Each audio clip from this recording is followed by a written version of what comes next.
Bueno, el día de hoy nos convocamos en solidaridad y haciendo eco del llamado que realizaron los estudiantes, principalmente de la Universidad Católica, pero también no olvidar a los de la Universidad de la Frontera y la Universidad Mayor, que participaron en una asamblea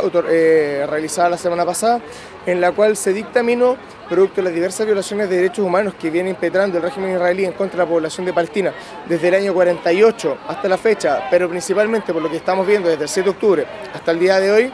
en donde ya van meses de genocidio y asedio en contra de la Franja de Gaza, dejando más de 15.000 niños muertos, más de 10.000 mujeres asesinadas, más de 33 hospitales destruidos.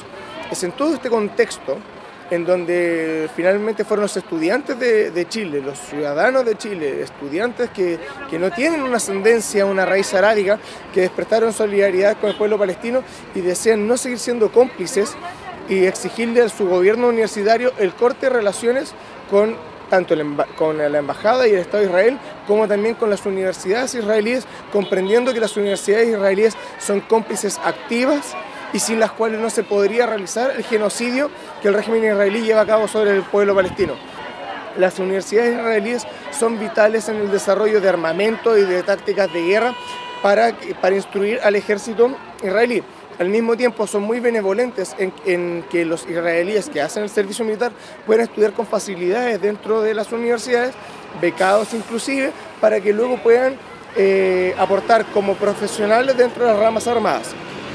Y es muy importante vincular la represión que realiza el ejército israelí y el Estado de Israel en contra del pueblo palestino con el Estado de Chile y con toda Latinoamérica en realidad.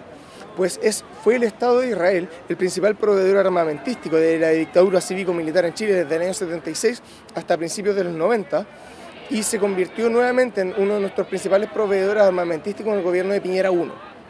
Las tácticas de represión y de tortura instruidas por la DINA fueron instruidas por parte de la Mossad, el servicio de inteligencia israelí, para que pudiesen enseñarle esas técnicas de tortura a la DINA y ellas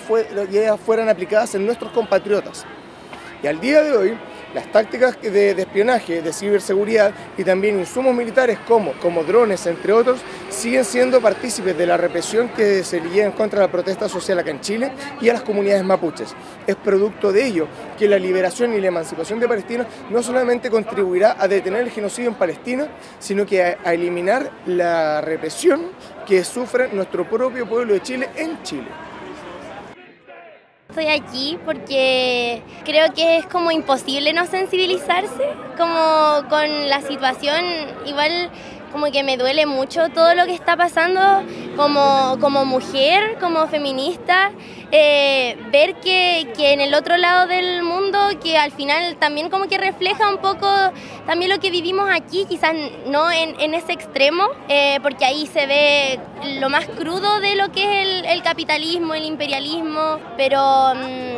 verlo de esa forma y ver cómo nos están masacrando, porque finalmente sean palestinos, sean chilenos, sean mapuche, somos personas que luchan por tener soberanía sobre sus territorios, sobre sus cuerpos, y yo creo que todas esas cosas nos afectan aquí o en la Quebrada del Ají, donde estemos, en cualquier parte del mundo, porque además el feminismo tiene que ser internacionalista. No podemos luchar por la liberación de las mujeres aquí si está una mujer en cualquier parte del mundo siendo reprimida, no somos libres. Tener conciencia sobre los niños inocentes, sobre la gente, como hija, hermana y nieta, no me gustaría que vivir una situación así. Tomar mucha conciencia cómo utilizan puntos tácticos e inhumanos al ir a donde los refugiados, donde la mayoría de los que mueren son niños, ancianos. Como personas, como humanos que somos, hay que empatizar y no hacer frente ignorante sobre este tema. Hay que tener mucha empatía.